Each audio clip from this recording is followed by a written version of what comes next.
Good morning, crime community. I'm continuing to read out Percy Blythe Shelley and about his wife, Mary Shelley. Notes on Poems of 1818 by Mrs. Mary Shelley.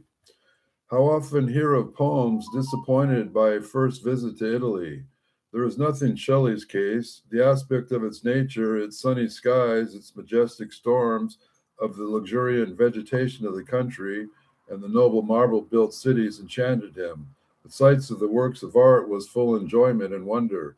He had not studied pictures or statues before, so now he did so with the eyes of taste that referred not to the rules of schools, but those of nature and truth. The first entrance to Rome opened him to a sense of remains of antique grandeur that far surpassed his expectations, and the unexpectedly beauty of Naples and its environs added to the impressions he received of the transcendent and glorious beauty of Italy. Our winter was spent in Naples. Here he wrote the fragments of Marenghi and the Woodman of the Nightingale, which he afterwards threw aside. At this time, Shelley suffered greatly in health. He put himself under the care of a medical man who promised great things and made him endure severe bodily pain without any good results. Constant and poignant physical suffering exhausted him, as though he had preserved the appearance of cheerfulness, and often greatly enjoyed our wanderings in our environs of Naples and our excursions on its sunny sea. Yet many hours were passed through his thoughts, shadowed by illness, became gloomy, and when he escaped to solitude in the verses from which he hid from the fear of wounding me, poured forth morbid but natural burst of discontent and sadness. One looks back with unspeakable regret and gnawing remorse to such periods, fancying that had one been more alive in the nature of the feelings and more attentive to soothe them, such would have been existed. And yet, enjoyed as he appeared to do every slight or influence of earth or sky, it was difficult to imagine that any melancholy he showed was aught but the effect of the constant pain in which he was a martyr. He lived in utter solitude, and such is often not the nurse of cheerfulness, for then, at heart, at least at those who have been exposed to adversity, the mind broods over its sorrows too intently, while the society of the enlightenment, the witty and the wise, enable us to forget ourselves by making us the sharers of the thoughts of others, which is a portion of the philosophy of happiness. Shelley never liked society in numbers. It harassed and worried him, but neither did he like loneliness, and usually, when alone, he sheltered himself against memory and reflection in a book. But with one or two whom he loved, he gave way to wild and joyous spirits, and in more serious conversations expounded his opinions with vivacity and eloquence. And in an argument arose, no man ever argued better. He was clear, logical, and earnest in supporting his own views, attentive, patient, and impartial, while listening to those of adverse side. He had not a wall of prejudice had been raised at this time between him and his countrymen.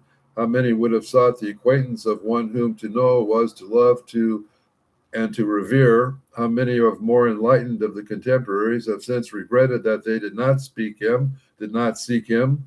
How very few knew his worth while he lived, and of those few, several were withheld from timidity or in envy from declaring their sense of it. But no man was ever more enthusiastically loved, more looked up to as one superior to his fellows in intellectual endowments and moral worth, but the few who knew him well and had sufficient nobleness of soul to appreciate his superiority. His excellence is now acknowledged, but even while admitted, not duly appreciated, for who except those who were acquainted with him can imagine his unwearied benevolence, his generosity, his systematic forbearance, and still less is the vast superiority in intellectual attainment sufficiently understood, his sagacity, his clear understanding, his learning of prodigious memory, and these are displaced in conversations, were known to few while he lived, and are now silent in the tomb. Poems written during the Castle Row administration by Medwin and Anthium. Corpses are cold in the tomb, stones on the pavement are dumb, abortions are dead in the womb, and their mothers look pale like the death white shore of Albion, free no more. Her sons are stones in the way, they are masses of senseless clay, they are trodden and move not away. The abortion with which she travelleth is liberty smitten to death. Then trample and dance, our oppressor, for thy victim is no redresser. Art thou so lord or possessor of her corpses and clods and abortions they pave to the grave? Hearest thou the festival dim of death and destruction and sin, and wealth crying havoc within? 'Tis the bacchanal triumph that makes truth dumb, thine epithalamium. Ah, marry thy ghastly wife, let fear and disquiet and strife spread thy couch in thy chamber of life. Marry, ruin thy tyrant, and hell be thy guide to the bed of thy bride.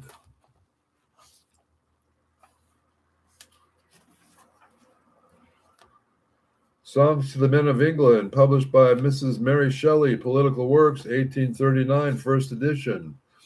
Songs of the Men of England. Men of England, therefore plough for the lords who lay ye low. Wherefore weave with toil and care the rich robes your tyrants wear. Wherefore feed and clothe and save from the cradle to the grave, whose ungrateful drones who would drain your sweat, nay, drink your blood? Therefore, bees of England, forge many a weapon, chain and scourge, that these stingless drones may spoil the forced produce of your toil. Ye have ye leisure, comfort, calm, shelter, food, love's gentle balm, or what is ye busy so dear with your pain and with your fear? The seed you sow, another reaps, the wealth you find, another keeps, the robes you weave, another wears, the arms you forge, another bears. Sow seed and let no tyrant reap, find wealth, let no impostor heap, weave robes and let no idle wear, forge arms for your defense to bear. Shrink to the cellars, holes and cells. In halls ye deck, another dwells. Why shake the chains ye wrought? Ye say the steel ye tempered glance on ye? With plow and spade and hoe and loom, trace your grave and build your tomb, and weave your winding sheet till fair England be your sepulture. Just looking through whatever I feel like reading. Fragment of the Poem of England, published by Mr. Garrett, Relics of Shelley, 1862. Poems of the Fragment of England. People of England, ye who toil and groan, who weep and harvest which are not your own, who weaves the clothes which your oppressors wear, and for your own take the inclement air, who builds warm houses, are like gods and give them all they have, and nurse them from the cradle to grave.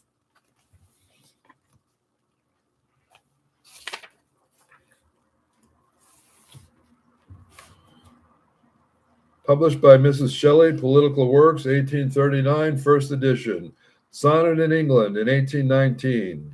An old mad, blind, despised, and dying king, princes, the dregs of their dull race, who flow through the public scorn, mud from a muddy spring, rulers who neither see nor feel nor know, but leech like their fainting country cling, till they drop blood in blood without a blow.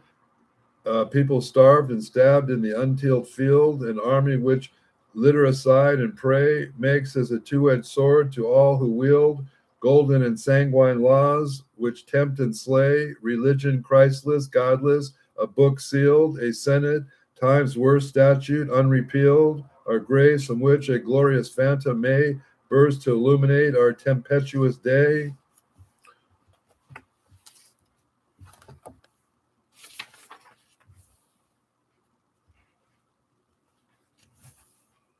I'm still looking. Published by Mr. C.D. Locock, Examination, etc., 1903. Cancelled fragments of the Ode to Heaven. The living frame which sustains my soul is sinking beneath the fierce control. Down through the lampless deeps of song, I am drawn and driven along. When a nation screams aloud like an eagle from the cloud, when the night, watch the look askance and old, see neglect and falsehood fold.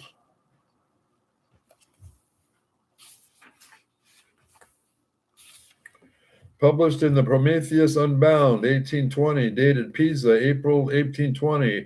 In Harvard manuscript, Woodbury was assigned by Mrs. Shelley in 1819. An exhortation. Chameleons feed on light and air. Poets' food is love and fame.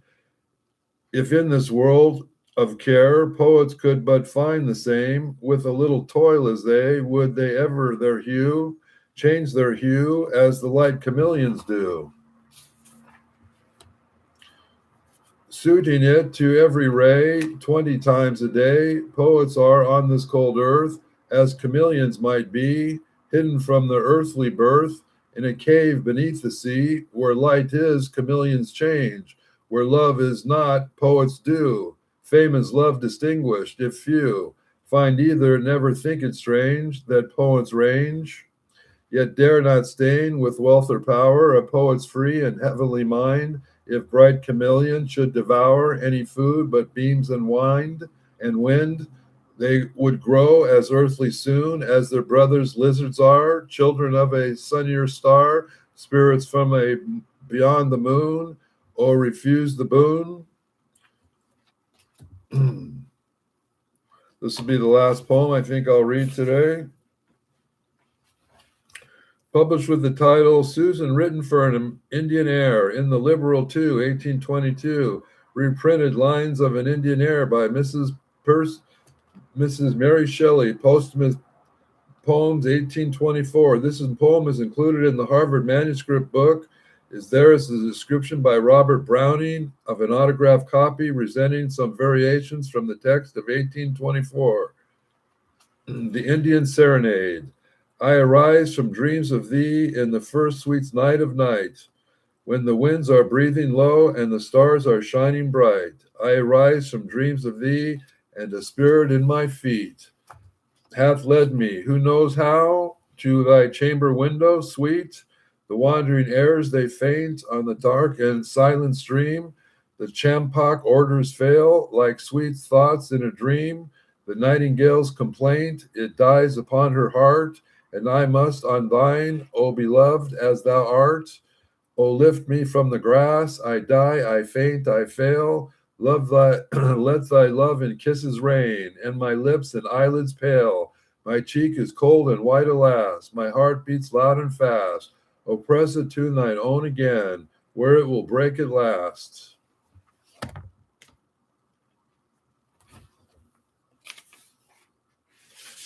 Cancelled Passage, published by W.M. Rossetti, Complete Poetical Works. O pillow, cold and wet with tears, thou breathest sleep no more. We will leave this for Mr. William Shelley for tomorrow's works about Sophia and so on. Just some poetry to take me off the mind of what I have to do today.